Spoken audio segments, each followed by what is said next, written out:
अंगणवाडी सेविका मदतनीस वेतनवाढ 30,000 बाबत आली मोठी ब्रेकिंग न्यूज। मानधनवाढीसह दरमहा pension anganwadi 11 August breaking news. तर पाहूया बातमी खालीलप्रमाणे सविस्तर। तत्पूर्वी जर का तुम्ही चॅनलवर नवीन असाल तर चॅनलला लाईक करा, सबस्क्राईब करा आणि समोर बेल आयकॉन क्लिक करा। नंतर तुम्हाला असेच नवनवीन व्हिडिओ पाहायला मिळतील।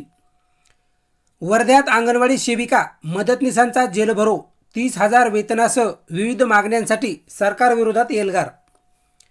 वर्ध्यात आयटेक आणि शिटू संलग्न संघटनाच्या वतीने अंगणवाडी सेविका मदतनीस आणि योजना कामगारांची विविध मागण्यांसाठी जेलभरो आंदोलन करणे, किमान 30,000 रुपये वेतन, पेन्शन, सामाजिक सुरक्षा आणि नियमितकरणाच्या मागण्या करण्यात आल्या।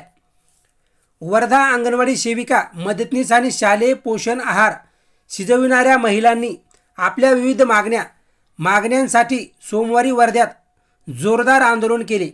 आयटेक आणि शिटू संलग्न विविध संघटनांच्या वतीने काढण्यात आलेल्या मोर्चातून सरकारच्या धोरणाचा निषेध करण्यात आला।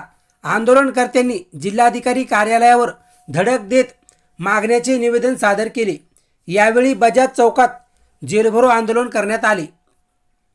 काय आहेत आंदोलनकर्त्यांच्या प्रमुख मागण्या? संसदेत 11 मार्च 2025 रोजी देण्यात आलेल्या आश्वासनानुसार वाढीव प्रोत्साहन भत्ता थकबाकीसह तातडीने देण्यात यावा। 45व्या आणि 46व्या भारतीय कामगार परिषदेच्या शिफारशी लागू कराव्यात अशी मागणी करण्यात आली।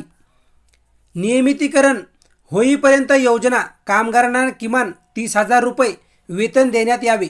मूळ वेतन ग्राहक किंमत निर्देशांकांशी जोडावे आणि प्रोत्साहन रकमेचा दर दरवर्षी सुधारित करावा अशी मागणी आंदोलनकर्त्यांनी केली।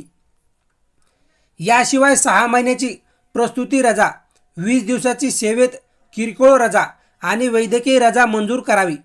निवृत्तीपर्यंत पेन्शन व्यवस्था लागू करावी।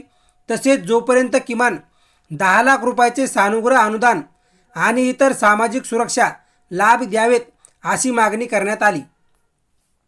शिटूच्या वतीने विठ्ठल मंदिर रोड परिसरातील शिटू कार्यालयातून मोर्चा सुरुवात झाली, तर आयटेकच्या वतीने दलायनगर रेल्वे स्टेशन परिसरातून मोर्चा काढण्यात आला। दोन्ही मोर्चे बजाज चौकात आल्यानंतर आंदोलनकर्त्यांनी जेलभरो आंदोलन केले। विठ्ठल मंदिर परिसरातून निघालेला मोर्चा बडे चौक, बजाज चौक आणि इतवारी बाजार चौक मार्गे डॉक्टर बाबासाहेब आंबेडकर पुतळ्या चौकात पोहोचला। पोलिसांनी तेथे आंदोलनकर्त्यांना अडवल्यानंतर मोर्चाचे रूपांतर जाहीर सभेत झाले।